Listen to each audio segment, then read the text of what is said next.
La firme canadienne Westbright Mortgage REIT, nouvel acquéreur de la Banque de l'Habitat de Côte d'Ivoire à BICI, injectera au moins 3,5 milliards de francs CFA pour la récapitalisation de cette banque. Le transfert des parts de l'État de Côte d'Ivoire devrait se faire à travers une convention de cession à Westbright qui sera suivie d'une augmentation du capital de la BICI qui est de l'ordre de 6,5 milliards de francs CFA pour se conformer à la réglementation bancaire de l'Union monétaire ouest-africaine. Pour rappel, Westbright, spécialisé dans le financement de l'immobilier et des crédits structurés, avait acquis officiellement le 2 août dernier 51,6% des parts de la BICI détenues par l'État ivoirien à l'issue d'un appel d'offres international.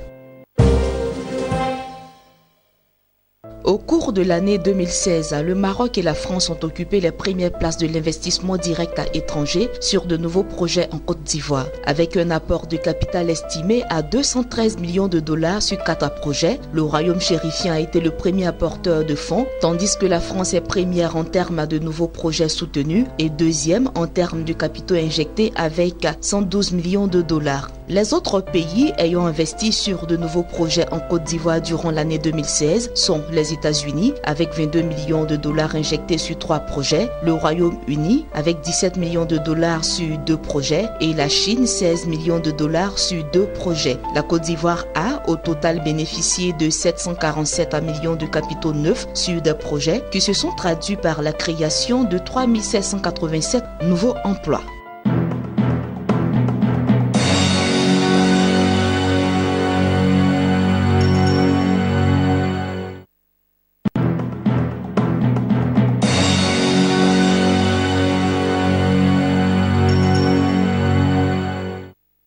La production de laine de la Namibie, de l'Afrique du Sud et du Lesotho pourrait augmenter de 50% pour atteindre 75 000 tonnes dans les 3 prochaines années. Cette croissance de la production devrait être nourrie par la hausse des cours mondiaux de la matière première, engendrée par la progression de la demande de l'industrie textile et de la réduction des stocks mondiaux à leur plus bas niveau depuis 70 ans.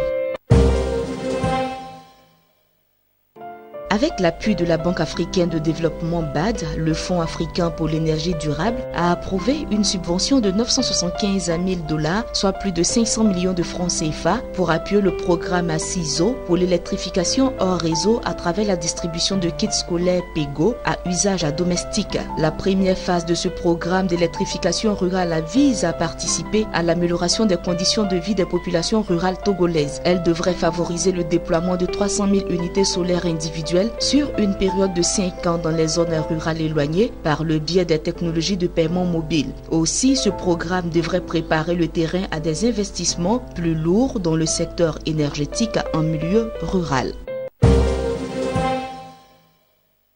Les investissements directs étrangers dans le secteur des technologies de l'information et de la communication et des infrastructures Internet ont reculé de 25% en 2016, contrairement à 2015. C'est ce que révèle The Africa Investment Report 2017, publié par le Financial Times. Au total, 24 projets ont été financés par des fonds étrangers en 2015, contre 18 en 2016. En 2016, les TIC et les infrastructures Internet n'ont réussi à mobiliser que 1,9 milliard de dollars contre 4,8 milliards l'année précédente. Sur un total de 705 projets en 2015 et 602 en 2016, les TIC et l'infrastructure Internet n'atteignent toujours pas une présence de 10%. Sur 66,5 milliards de dollars de FDI attirés en 2015 et 92,3 milliards captés en 2016, en croissance de 40%, moins de 5 milliards de dollars reviennent au TIC. La grande partie des 92,3 milliards de dollars de FDI captés par l'Afrique pour l'année 2016 a été absorbée par le secteur de la construction.